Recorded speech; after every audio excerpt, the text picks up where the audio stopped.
Hey friends, Wellesley Gayle here again from My-Island-Jamaica.com. It's an extremely sad day, sad time for me right now. If you recall, some months ago, last June, I recorded a video up in St. Elizabeth of an old man who shared with me his story on the history of Jamaica. I shared that on YouTube, and everybody, I got a lot of views. People appreciated it.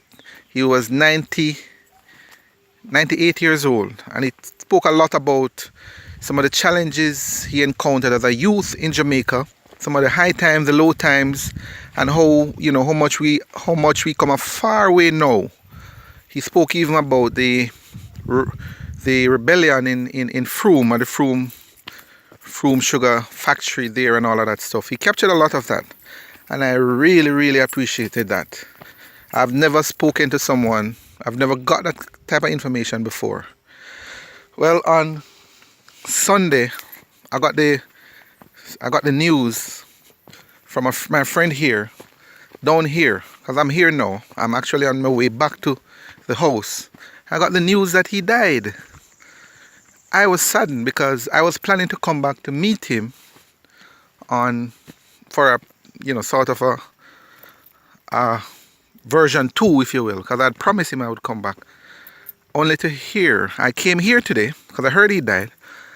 I came here today and learned that he actually died in the fire. There was a fire, the house got burned down. So I'm extremely saddened, as you can imagine.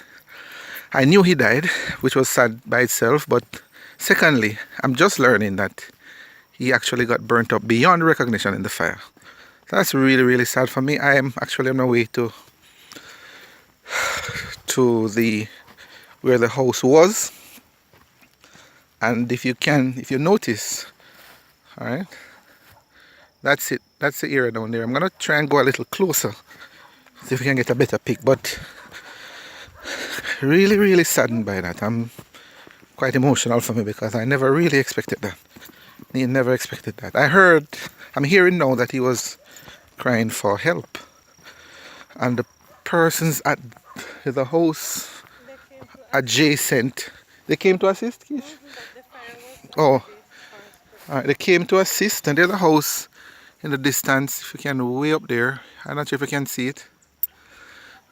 Right, there's a red top house somewhere in there. It's in the afternoon now here, St. Elizabeth, so it's getting a little bit dark. But you get the idea. So this is the house. This is where I came the last time to interview him. Coley. It's really the only thing apparently that's standing here is a concrete structure, the base. That's it. That's total carnage, if you ask me. Here's this little sign: pimento coal for sale. And then this little, apparently, the chickens. Yeah, the chickens are still there. Yeah, his chickens are still there, Keish. Yeah, this is really sad for me. So he lived alone here, and apparently this is what happened. This is not good. Banana tree. So I don't know. I just wanted to share. I promised my friend that I'm gonna come back to look at the house, because I heard the house was burned, but I honestly didn't know that he was actually inside the house when it happened. Look at that. That's a banana tree there. Can you imagine? But may God rest his soul. I hope, I pray. The cane in the back there. So this is where we were standing the last time, right here. This is where we interviewed him, on this piece of concrete structure here, and his little buckets and stuff like that.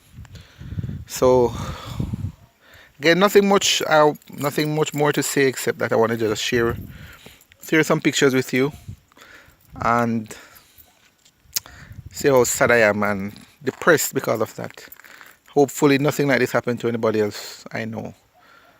Alright, but we're gonna, as much as we can, support. We'll find out. We'll make contact with the friends and those who were supporting him here to see how much we can help. I'll try and play my role, but really sad time. Really sad time here. Coley had to die like this, All right, thank you for your time and all the best.